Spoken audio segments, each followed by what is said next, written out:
Yes, welcome to Africa 24. This is your 24-hour channel whereby we give you the best political analysis. And of course, after the cabinet reshuffle, we are here trying to elaborate on various issues on why do we have this cabinet reshuffling. But of course, you remember that we are having a lot of political issues that are happening in this country since the broad-based government was formed. And you remember even the President William Ruto, when he formed this broad-based government together with the Azimio top members, then a lot of Kenyans had a lot of questions on why do we have this kind of government, and also is William Ruto competent to lead this government?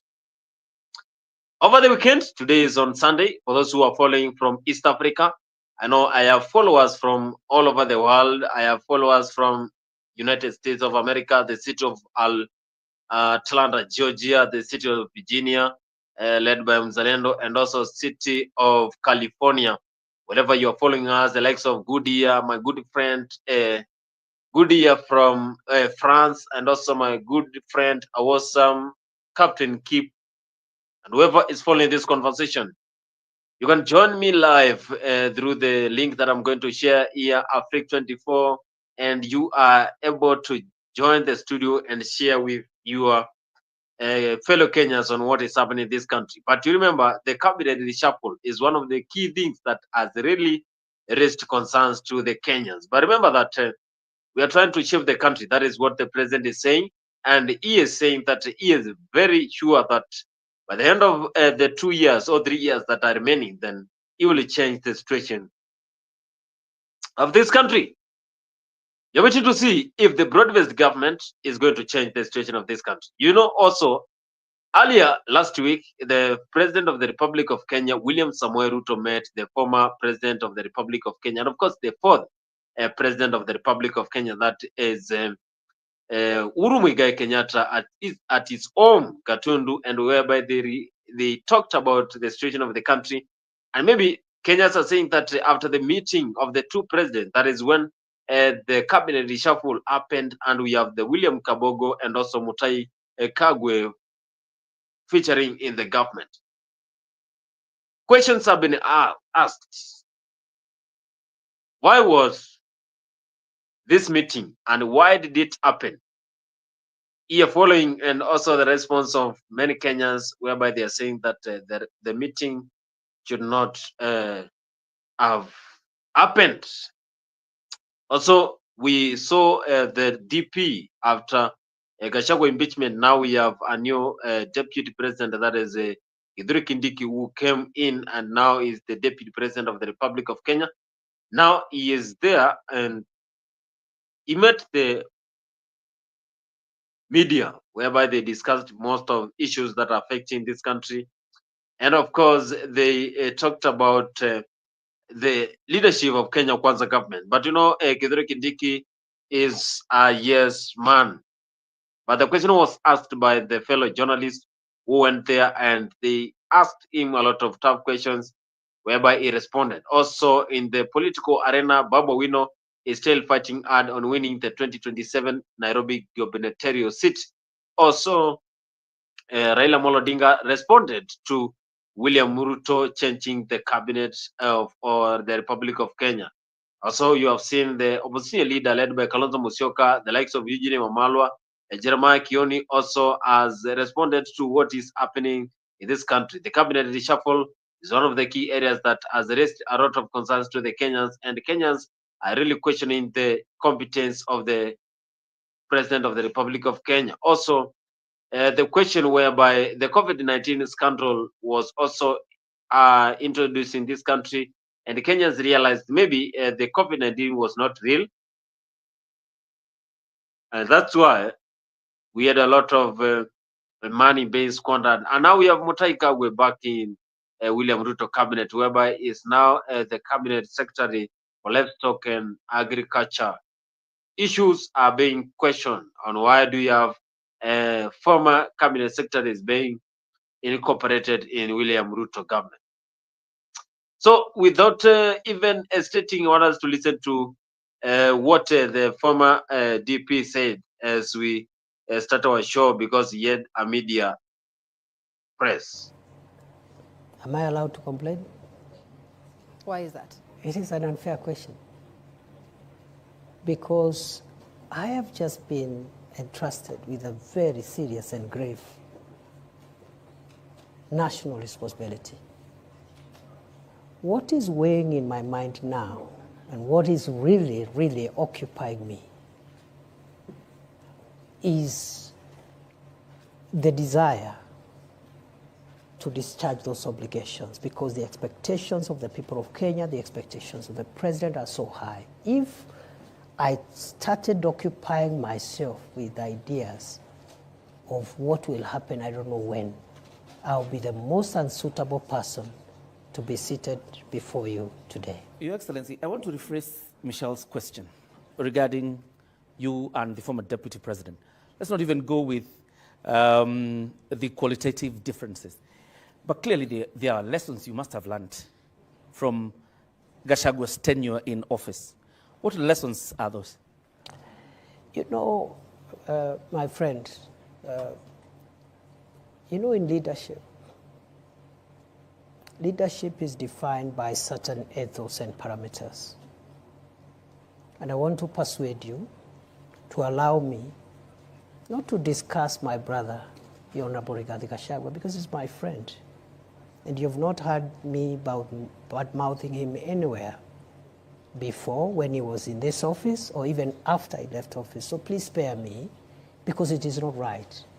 It is wrong to start comparing myself with the predecessor or someone who occupied this office now or in the past or a person who would occupy it in the future. Are you being cautious, Your Excellency? The region you come from is very restive, and it's quite a significant. It has quite a significant position in terms of votes. Are you being cautious now? When I ask you the question of lessons you've learned, are you being cautious not to antagonize the former deputy president? I have no reason to antagonize anybody. For what? Your Excellency. Your Excellency, perhaps just to buttress on what John Kiore said, when it comes to lessons learned, many have said that the seat that you occupy now, the deputy presidency, has some sort of curse. They've called it the curse of the deputy presidency. And every individual who's held this seat has had some sort of, falling into political oblivion. Do you believe that you have the magic wand to change this so-called curse of the deputy? I don't believe any seat is cursed. Let's start from there. Secondly, I don't think it is a priority to start thinking whether I will survive in this seat or not.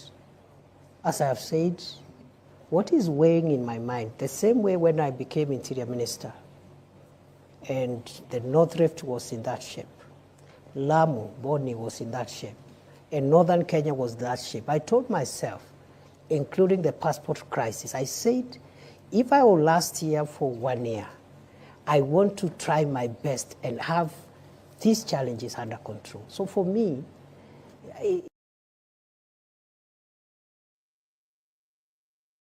That is Kithure Kindiki when he was responding to the curse of the deputy president position of the Republic of Kenya, because even the likes of Josephat Karanja, Modi Awori, even Jaramogi Oginga Odinga, they did not last in this deputy president position.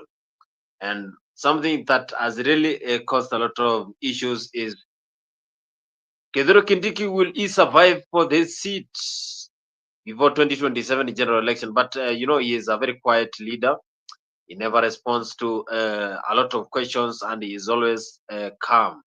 So we also having this conversation whereby the deputy president, Kithure Kindiki, has been making headlines in the news of the Republic of Kenya, whereby he is responding to cases whereby, you remember, even during the time when Gachagua was impeached, Kenyans had a lot of questions. Why do you have Gachagua impeachment only, and yet we have other leaders who are causing chaos in this government, the likes of ministry, also cabinet secretaries who had caused a lot of chaos, and also shown Kenyans that they don't qualify for this position.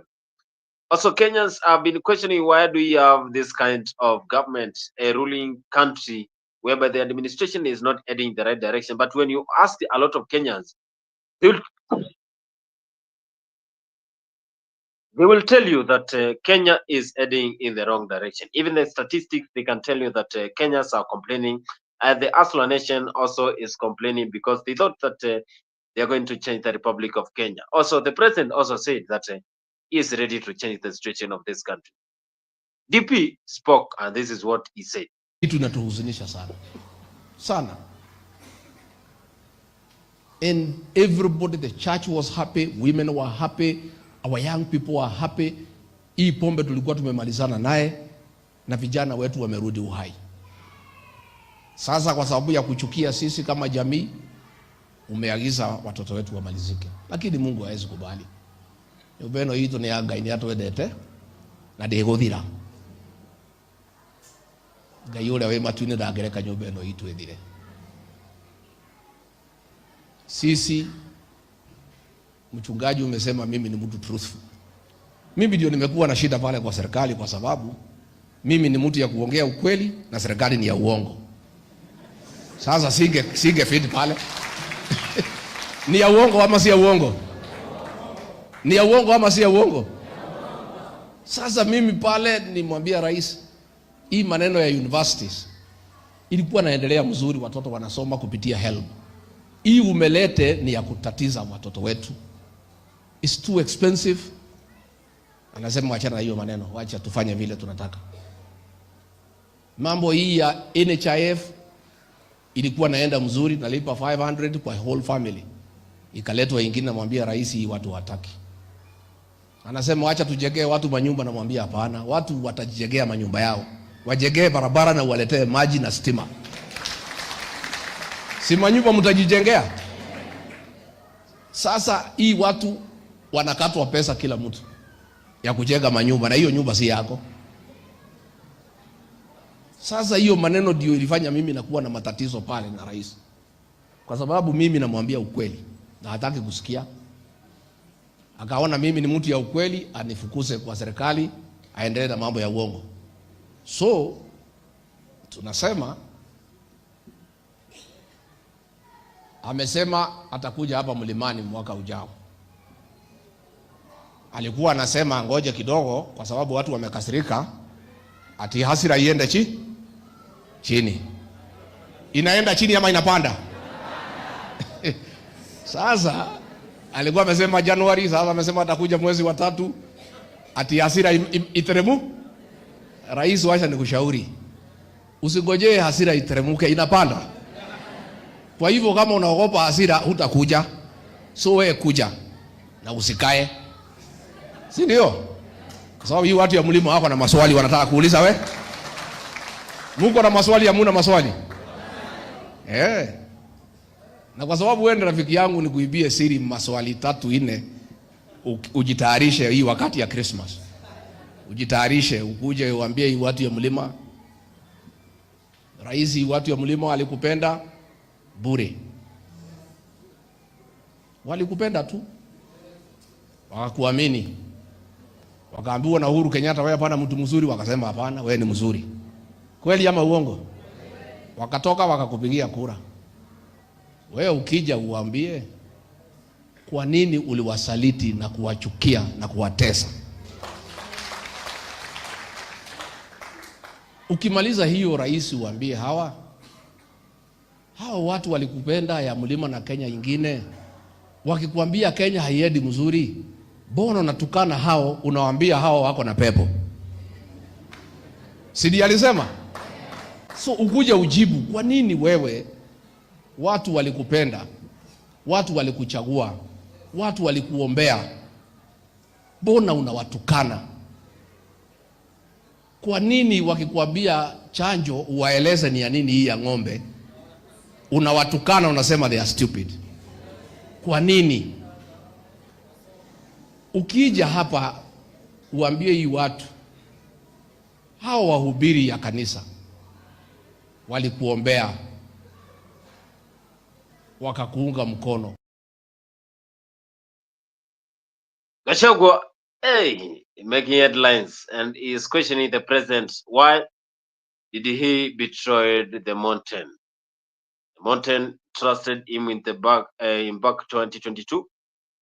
They voted for him in 2022 general election, but at the end of the day, he betrayed the mountain by impeaching Gachagua. Although the president did not participate in the impeachment of Gachagua, but the friends of Gachagua have been also giving headlines in this country because they say president used the entire government and also government followers to impeach Gachagua. So the former DP is asking the president to just tour the mountain and listen to what the mountain people are saying. Maybe they have something that is good and something that can change the Republic of Kenya. But also, you see the way the politics are aligning in this country, because you can also detect that Kasmuel Makore, he met the president today. You also saw how other members of Azimio are joining the government. So it's like everyone is joining the Kenya Kwanza government, and this is something that will weaken the 2027 general election. 2027 general elections is going to be a very easy time for William Ruto. He will win even in the morning. That is what statistics are saying. Because if the broad-based government will be still in the government, ODM, maybe Raila Odinga wins the AU chairmanship. So who will be in the ballot to compete with William Ruto? Who will be competing with William Ruto in the ballot? Kalonzo Musyoka still, he has not declared his interest in this 2027 general elections. Of course, you know that Gachagua might join Kalonzo. That is what they are saying, the intermarriage between Kalonzo Musyoka and Gachagua. Also, Babu Owino is also giving some rumors that he might join the presidential seat. But mostly, you see, he is trying to see if he can join the other Kenyans and ask for governor of Nairobi, which is also causing a lot of questions for Kenyans. You also remember Babu Owino when Raila Odinga declared that he's joining the AU. There's been a fight on who is going to be the next kingship of Lake region, and the most important is the ODM, which they say that it is the only party that they believe in. And Babu Owino has been silent. And of course, Edwin Sifuna has not made headlines for the last few weeks. That is one of the loyal followers of Raila Odinga. I do remember even the loyal followers of Azimio, the likes of Joe, Pio and I, and also Paranya, they joined the government. And Kenya's also questioning. Gachagua is saying that the members of parliament in this country, they have been silenced by the president. And also the government has also silenced the members of parliament so that they can accept anything that is going to come in the parliament. You know, we have three arms of the government. We have legislature, executive, and also judiciary. Judiciary, it is work of the judiciary to also implement government policies. You also, you know that in legislature we make laws, executive implement, and also we make laws also in judiciary. You know that Mother Kome, people have been saying that Mother Kome has been included in the government, and that is why the judiciary is not independent. They say that the judiciary is the arm of government that is independent. But of course, the former DP also, he has been criticizing the current situation in this country, whereby leaders are not able to make their decision. Tondu ugienda nyimbo ukanaivasha no twaina haha twakena muno. It's a lively church. The choir, praise and worship, wanakura wake gosho, the youth ministry, and everybody who performed here, including the drama, wale watoto. Na ciana icio toni ciarera muno horo wa mutungatiri wao. Wonaga tari ni ratema. Tondu nie ndinoka kugira mutungatiri uhoro, ndoka kumuyera. The parish minister anakuja Karen, where I live. I'm very happy. and listening to the speeches here and the songs, hata poem ya watoto na drama. Reverend Gigi, you have done a good job in Naivasha. We can tell everybody has a heavy heart. Korono metekerio ne ugeigaikara.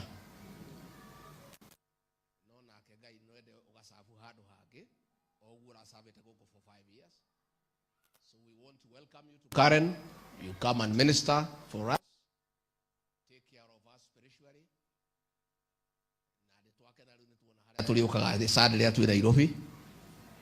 Na nitwagukaribisha. Na ngwiciria tondu nitwake mutunya mutungatiri wanyu ka Karen. Hindi ya induction nimo wakumure. Nimo wakumure. Tondu muri andu wega na nitwake mutunya mutungatiri ri. Ningubanga na mheshimiwa Jane jarie baadhi ciga nona ikamure.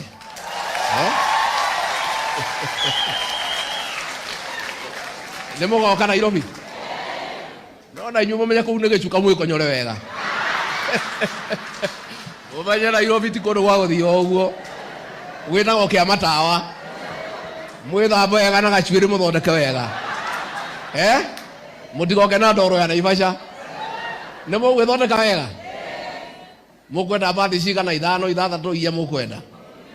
10 buses. Tukubanga ni mheshimiwa tukubanga nawe icio ni ngurugamirira. Niguo. Eni. Na tugateithiriria mutungatiri gukimurugira. Tondu ningi no hindi agithie ndari arebanga wega. Nigetha mwagiuka Nairobi mugiuke Karen. Ona nyumo mugiuka Karen no mugithwe. Ije tikuona ithu tugikaraga. Mutiuka muikaranie na itonga cia Nairobi ore nyu mutindani. So, Parish Minister, I want to thank you for your ministry, for what you have done for the people of Naivasha. We are Christians, and the church is the conscience of the nation. The voice of the church is the voice of God. Na ndio tunasema hii wakati umekuwa mgumu as a country, where leaders are not listening to Kenyans, where senators and MPs have been bribed, they don't talk. It's only the church that can talk for us. And I'm very happy our church, the PCA, of late, has come out very strongly. Our church, we are proud that you correct what is wrong and you speak for the people of Kenya. Now we are asking kila mtu aheshimu kanisa. Hao wachungaji, they are anointed men and women of God. And these leaders in the church don't talk in vain. They know much. That is Gachagua. He's saying that leaders have been silenced. Members of parliament, they have been silenced. Also saying that everyone in this government is making sure that whoever has a voice then is being silenced so that he cannot talk, so that he will not talk for the Kenyans, represent the Kenyans. Because he is also saying that the church has come out very strongly to condemn issues that can affect Kenyans. And also saying that after the leaders and also members of parliament are now being silenced, that is the work of the church to represent Kenyans, to talk to the government and to try to advise the government on the running of the country, how the citizens are saying when it comes to the decision of the country and how things should be done. Because the church is also inspired by God, you know. The spirit is also from the Lord. So Kenyans want that support from the government. Because it is said that the government nowadays is not listening to the Kenyan. But you also saw how the president has been reacting when it comes to the Gen Z protest, whereby the Gen Z came into the street and also they started complaining about the finance bill, also complaining about the high cost of living. President dropped the entire cabinet, also dropped the finance bill. Is that not even listening to the Kenyans? But still Kenyans are saying that the president is not listening to them when it comes to issues regarding the development of this country. But also the president is saying that he assured the Kenyans that he will change this country, that he has the mandate to transform this country. He said that in Taita Taveta County. Also, President has said that he will make sure that he will change this country and make sure Kenya is one of the developed countries. He said he is a man on a mission, that he will transform this country, that will make Kenya a great nation. But we only have 2 years before 2027. The first time is now over. Kenyans are saying that they have not seen any development in this country. But you saw the Nandi Senator Cheroyot Cherargei is also saying that this presidential term limit should be increased because it is the one that is causing a lot of chaos to 7 years. Let's take a look on what the president said, because he said it's a man on a mission, that he will transform this country, that will make Kenya one of the great nations in East Africa. Barabara zetu tumezipangia vizuri. Mpango yetu ya social health ama taifa care inasonga vizuri. Mpango yetu ya affordable housing imeshika kasi. Mpango yetu ya masoko inaendelea vizuri. And I am confident we are going to transform our country. We are going to change Kenya. And we will shame the devil.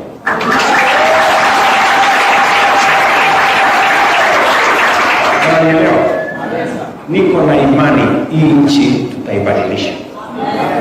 Mipango yote tuliyopanga tumeweka mbele ya Mungu. Mpango yetu ya kuzalisha chakula, tumeona bei ya vyakula imeanza kurudi chini. Mpango yetu ya kuhakikisha kwamba cost of living imeteremka chini, bei ya mafuta imeteremka chini. Hata leo kwa shilingi 4 bei ya mafuta imekuja chini.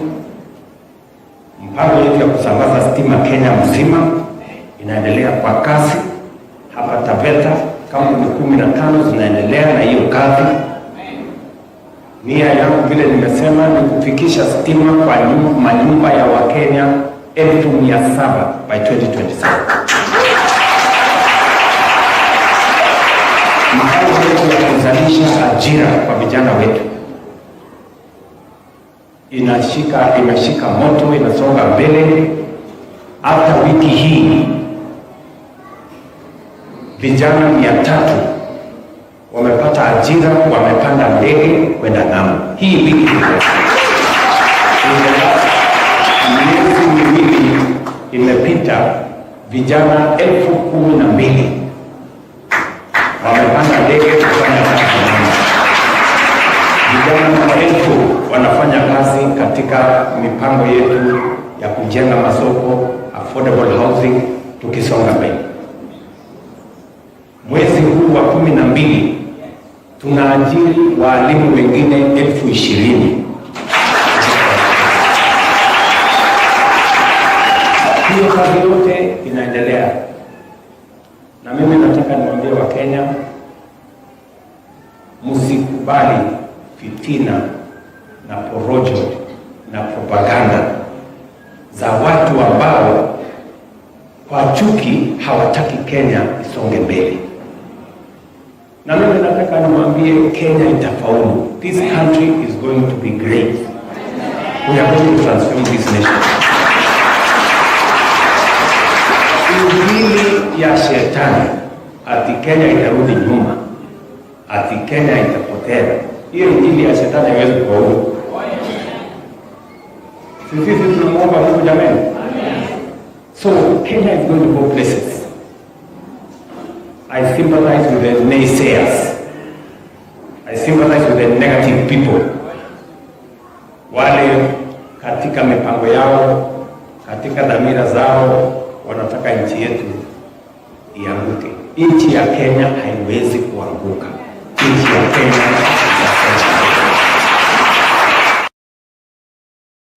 nchi ya Kenya haiwezi anguka. That is the president. He's saying that he's very confident that he will make this Kenya one of the great nations, employing teachers, looking for job opportunities for Kenyans in abroad countries. But the question is, why are we going to seek for employment opportunities in the overseas countries, the likes of Middle East countries and also United Kingdom, Germany, United States of America? Why are we looking for opportunities out there? And yet in our country, Kenya, we have a lot of opportunities. Doesn't mean that we cannot create our own opportunities. We have to depend on the European countries to get employment, because other countries are only dependent on themselves. But he said that I am a man on a mission, not my words. That is the words. Those are words from the President of the Republic of Kenya. Also, you think that he's warning leaders who are spreading propaganda, anazita propaganda. You should not spread propaganda into Kenyans. If you have something that is burning, say that, go to him and raise the issue. Who is this causing this propaganda? Because Kenyans all over the world, all over the country, they have been saying whatever is cooking, either in northeastern part of Kenya, eastern part, western, southern, coastal area. They have their issues that are burning, and those issues are only solved if the government is heading in the right direction. Utalipa kidogo. Wale tuko na uwezo mkubwa kama sisi, tunakatwa kila siku. Mimi nakatwa I think karibu 1,100 kila mwezi. Hawa wabunge 30,000, wengine 1,000 ngapi hapo, ndio tuweze kubeba kila mwananchi wa Kenya aende hospitali, atibiwe na aweze kwenda nyumbani bila ya kuhangaika. Mtu asiuze mali yake tena, asiuze ng'ombe, asiuze shamba, ati tunalipa mambo ya afya. That is the nation we want to build. And that is the transformation we are undertaking in Kenya. It is something we have always wanted to do, but we haven't gathered the courage to do it. This time round, we are going to do it. And I promise you, we are going to change Kenya. Kwa sababu tumekuwa tukizungumzia haya mambo kwa miaka, lakini hatujapata courage ya kuyatekeleza. Mimi nataka niwahakikishie tutatekeleza. Nyinyi ni wakulima, wafugaji. Foot and mouth disease inaitwa kwa Kikalenjin mygotic. Nyinyi mnajua. Tumekuwa tukiendesha hiyo chanjo, mimi nikizaliwa ilikuwa inaendelea. Sasa kuna watu wengine kwa siasa duni ya pesa 8 wanataka kutuambia hiyo chanjo ambayo tumekuwa tukifanya ati ni haramu. Ati ng'ombe zetu siendelee kuwa wagonjwa. Surely. Hata kama ni siasa. Si watafute siasa nyingine jameni ya kufanya. Watafute sera mbadala. Sasa wasisema ati chanjo hatuwezi kufanya. Hii ugonjwa ya foot and mouth disease itaondolewa kwa njia gani? Kwa rally ama kwa maandamano? Itaondolewa kweli? So please, na wauliza viongozi wa Kenya, let us be decent leaders. Let us learn not to politicize the things that matter to the people of Kenya, the economy of Kenya. We have opened up markets for our dairy products. We have opened up markets for our beef products. We have opened up markets for our leather products. But we must contain diseases in our livestock. And that vaccination is being undertaken by our scientists with vaccines manufactured in Kenya using Kenyan technology. Hiyo vaccines inatengenezwa hapa Kabete na imekuwa ikitengenezwa miaka yote. Hiyo vaccines tunauzia nchi zingine. In fact, hapa Kabete we have among the largest vaccine manufacturing facilities in our continent. So I want to ask our fellow leaders tushirikiane namna hiyo, tuache porojo na propaganda na uongo, tuweze kutengeneza vile Kenya itasonga mbele. Kwa hivyo mimi nawashukuru sana. Hiyo kazi yote ambayo tunafanya, tunataka kubadilisha Kenya. Na mimi nataka niwahakikishie, I am determined to change this nation. And nothing is going to stop us from transforming Kenya, because this is what we have always wanted to do. We have always wanted to roll out affordable. We have always wanted to transform this country. That is what the president is saying. That he has the best future for this country. That anything that is going to happen in this country, he is going to make sure is going to change the situation of this country. He's also saying that Kenyan leaders should not politicize anything because they want to attain personal interest from the Kenyans. That they should do things that will please Kenyans, and they should stop also fighting Kenyans by just saying words that will cause a division of politics and also induce something that can affect Kenyans. The president has been ensuring that he will control this government. But now, after the broad-based government, you saw Ali Hassan Joho is one of the members of broad-based government who joined the government. And he has been saying that the government is heading in the right direction. Yet, you remember even the 2022 general election, Hassan Joho was in the ODM and he was really opposing the government plans. And also he was opposing William Ruto because the competition was between William Ruto and Raila Odinga. So Ali Hassan Joho was in the ODM and he was opposing the government. Also, Junet Mohammed was also in the government and he was opposing the government. Whereby now they are just trying to congratulate William Ruto government and the entire Kenya Kwanza leaders for their incredible job that they are doing in the Republic of Kenya. But you remember, even the Kenyans are saying that the broad-based just joined the government so that they can blindfold Kenyans on the issues that are affecting the country. But also, Joe, he said that he will not allow anyone to just reject all the policies. Also, Junet Mohammed is one of the leaders who said that mdomo ni yangu na siasa ni yangu, kila kitu ni yangu, kwa hivyo watu wamwache, because of the statement that he made in Taita Taveta County. Joho, karibu. Na dakika ni mbili. Yule Mvurya amechukua dakika nyingi. Tafadhali usoe kama Mvurya. Karibu.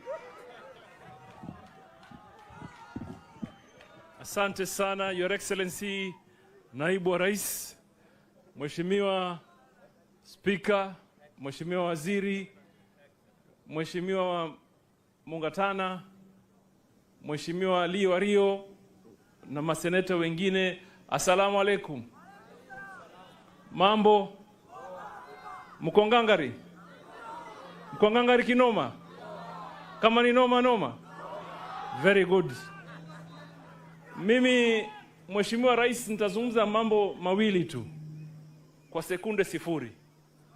Jambo la kwanza ni kumshukuru kakangu Dansoni Mungatana kwa kutualika katika shughuli hii.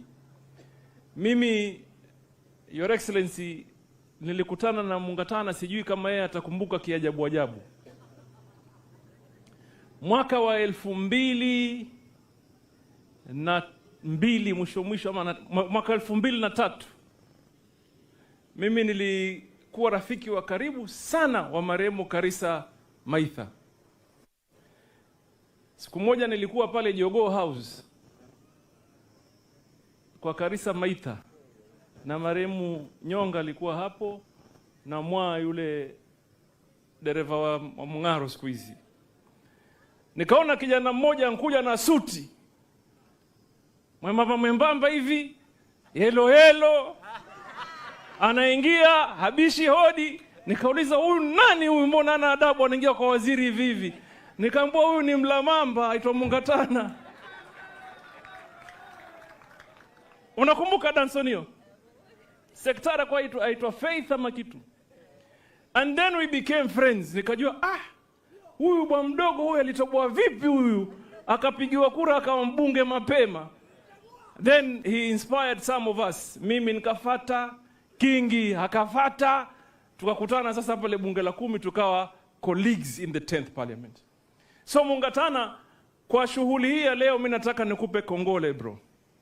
Kwamba umerudi kwa ndugu zako, wazee wako, mama zako kusema asante, kukujenga na wakubebe paka ulivyofika hapa. Mwenyezi Mungu awabariki watu wa Tana River, na wewe Mwenyezi Mungu akubariki.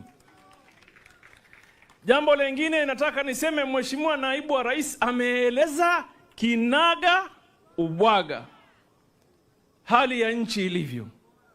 So mimi nisingependa kurudia, lakini unajua argument ama mashindano ya mazungumzo, wewe ukisema hapa ni east na mwenzako akisema si east, basi aseme ni west, ni north ama ni south, sivyo?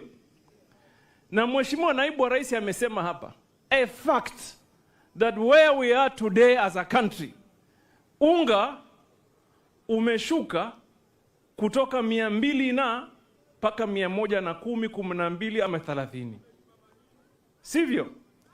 This is as a result ya watu kwamba wamefanya kazi ya ukulima na kuproduce mahindi na vingineo, sivyo?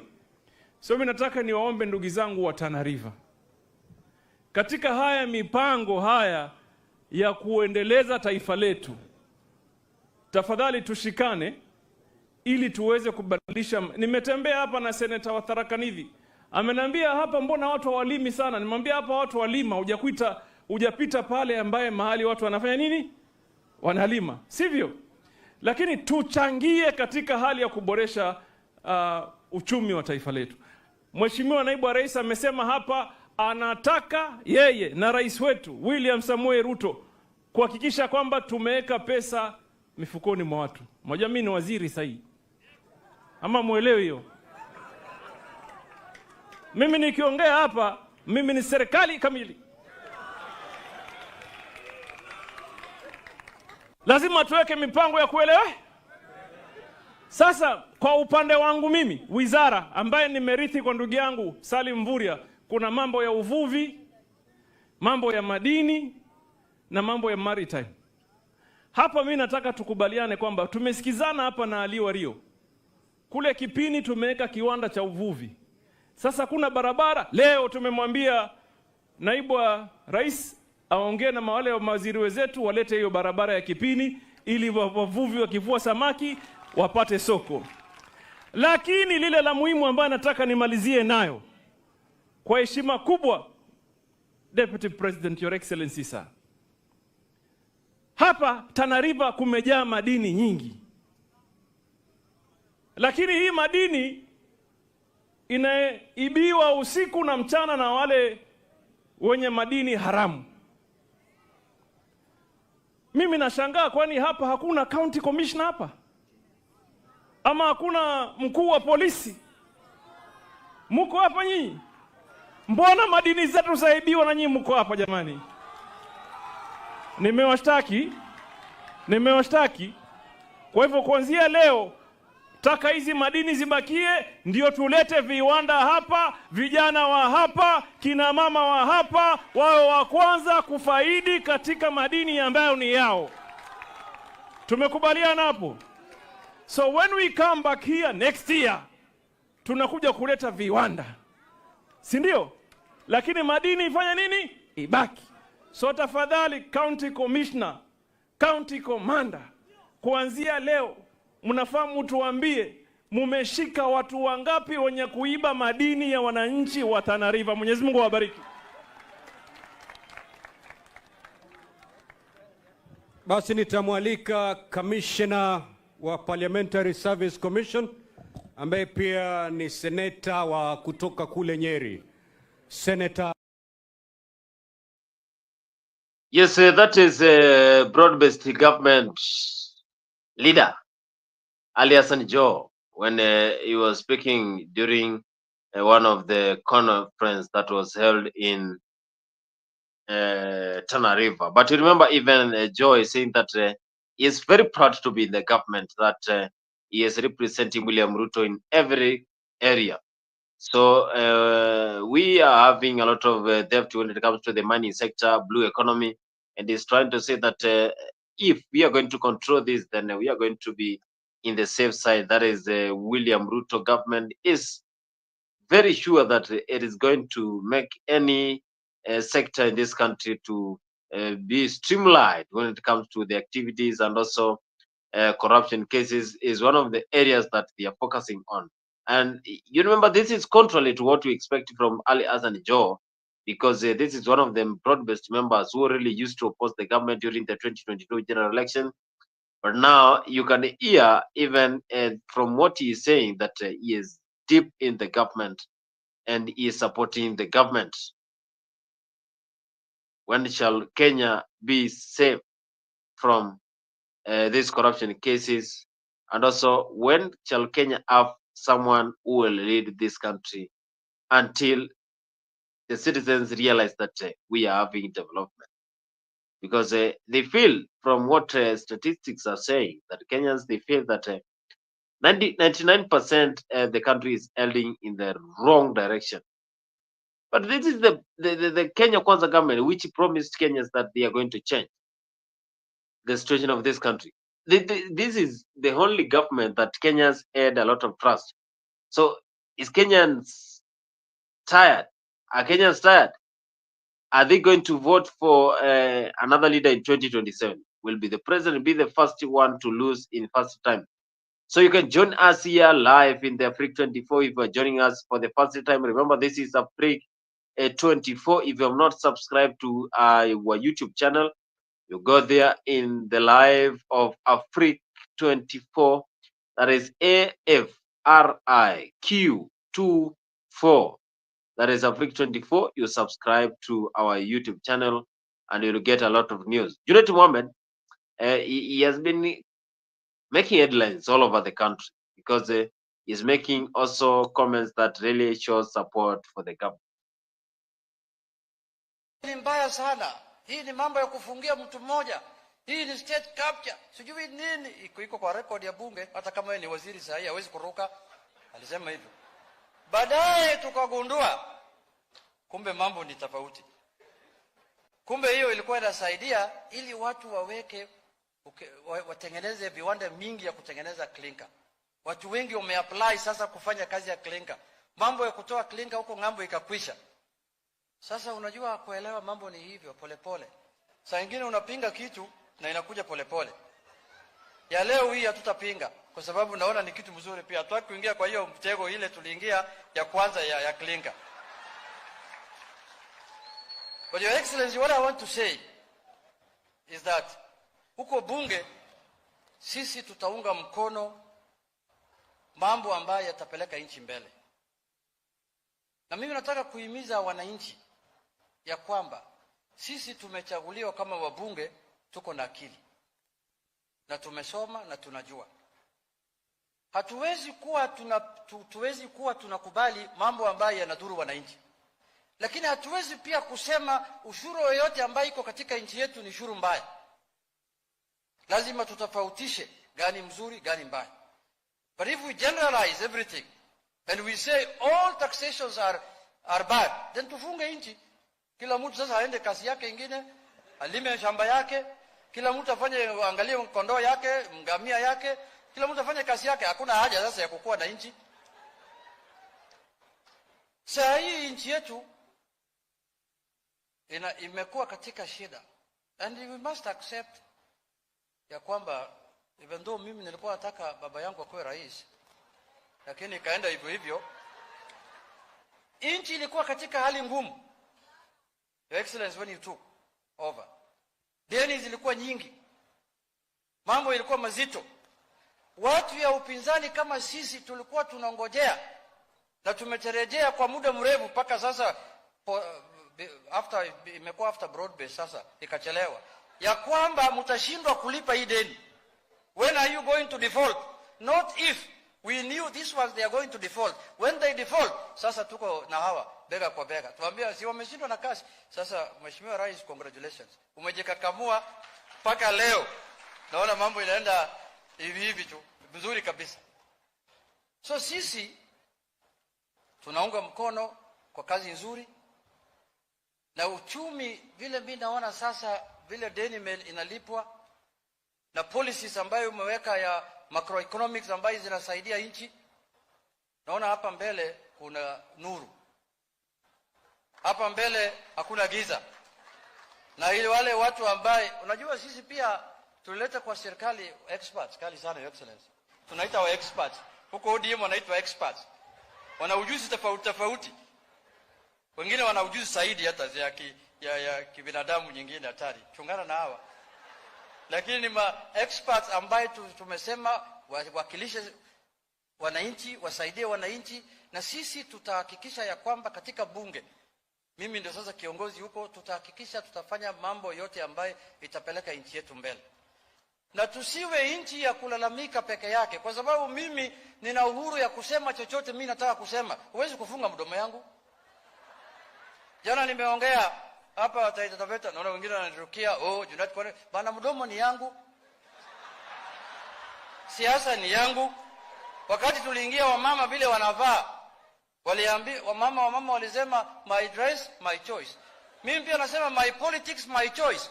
Huwezi kunilazimisha vile bila nataka kwenda. Kwa hiyo machache, asanteni sana, tukutane mbele. Asanteni sana. We have made it clear that you are supporting the national government program on vaccination of our animals. And we are saying this because as county governments we have been doing this vaccination. Lakini county ya Nandi kifanya vaccination na Kisumu county isifanye. Kakamega ifanye na Wasingishu isifanye. Wasingishu ifanye na Elgeyo Marakwet isifanye. All these efforts will amount to nothing. Now we have a good program by the national government that are saying we must do a national campaign on vaccination of our animals. Since we have been doing them piecemeal, county by county, and also we have been doing this vaccination when there is an outbreak, now we have a national program where the president has said they are going to put resources, working with the county governments, working with the development partners, working with our national government institutions that are providing us with those vaccines, that we do a nationwide campaign on vaccination so that we can project a disease-free zone in Kenya so that we can have better return from our animals, but also ensure that our farmers are able to get higher productivity and a product that has good value, that has good market out there. So sisi kama county government, we support the program. Na pengine hapa mbele, what we may need to do in Kenya is to move away from just simple public participation on any project and move it to what we call stakeholder participation. Hii maneno ya unauliza raia ambao wao ni wakulima wa chai, unawauliza mambo ya ukulima ya ngamia hawaelewi. Hapa ukikuja kutuambia maneno ya ngamia, hapa nani hatujui maneno ya ngamia. Na sasa tulisema at public participation, tufanyie nini wakulima wa ngamia?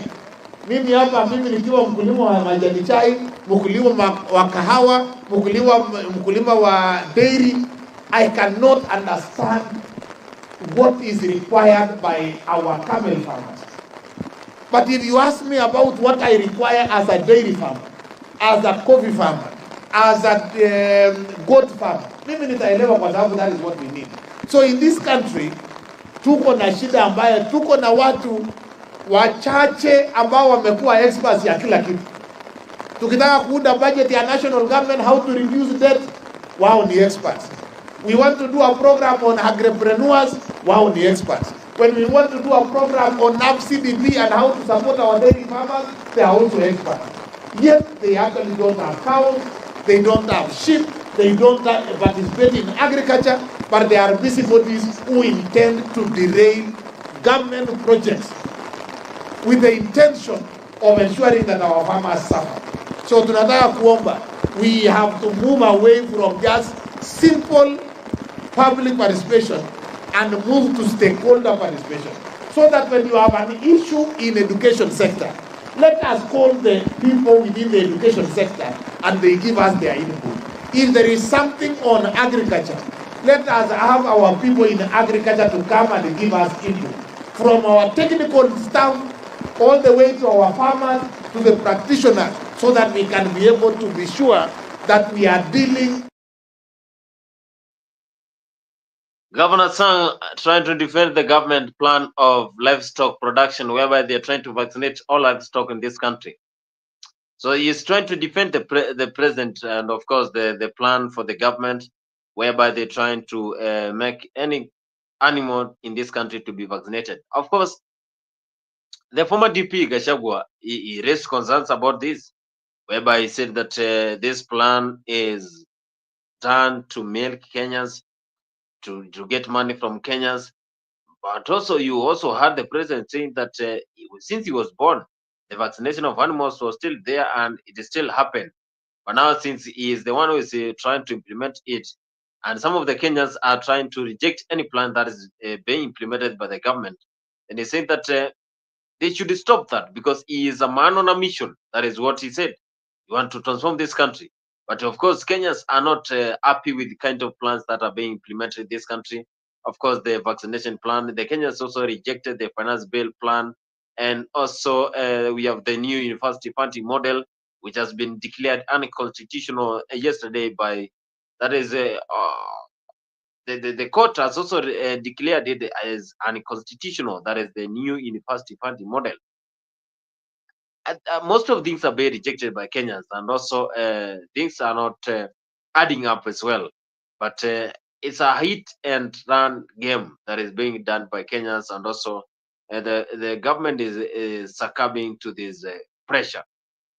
Are we going to have changes in this country? Where are you tuning from? This Africa 24, 24-hour channel. Where are you following us from? If you're following us here for the first time, you remember that this is your 24-hour channel, whereby we are giving you this platform to share, like, comment, and also join the studio through the link that I've shared there, and you will be entertained and you will share your views, ideas with Kenyans who are voiceless here, and you are going to amplify their voice live in Africa 24. Follow us in our social media platforms, Africa 24, and you will get that news on your fingertips.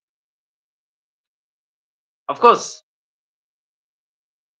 Sakaja had a tournament. That is, when it comes to sports, yesterday there was a tournament for Sakaja, and that was on Friday. We had a Sakaja final tournament, whereby Githurai All Stars, they won 2-1 against Kawaski FC, and the winner got 3 million Kenya shillings, whereby they were entertained by the Sakaja Cup. Also, when it comes to football, Kenya Federation, FKA president was in attendance. That is Hussein Mohamed and McDonald Mariga. Earlier this week, we saw the CAF president, Confederation of African Football, Patrick Motsepe, was in the country trying to investigate the kind of stadiums that we have in this country. Are we going to host AFCON 2027, CHAN 2025? Are we going to host a Championship of African Nations 2025? That is the question. Also, the Principal Secretary of the Ministry of Sports, Creative Arts, Peter Tumu Engineer, he said that Kenya is ready for hosting AFCON 2025. Premier League, Chelsea settled for 0-0 draw with Everton at Goodison Park, whereby Fulham and Brighton settled for 0-0 at Craven Cottage. Manchester United has been clobbered by FC Bournemouth 3-0 at Old Trafford. That was home ground for Manchester United, but Bournemouth, they maintained that win, and Manchester United, their downfall still continues. A lot of Premier League football. Earlier, we have seen Arsenal, whereby they won 5-1 against Crystal Palace. Also, we also seen Liverpool pulling one of the greatest performances by winning 6-3 against Tottenham Hotspur at Tottenham Hotspur Stadium. Africa 24, Daily Political Talk, and I am your host here, Monfes Kimanzi. Where are you following from? And if you are a Chelsea fan, Chelsea team has held into a 0-0 draw by Everton as Goodson Park. Manchester United, your downfall is still continuing. Man City, of course, we saw Manchester City being defeated by Aston Villa 2-1 at Villa Park.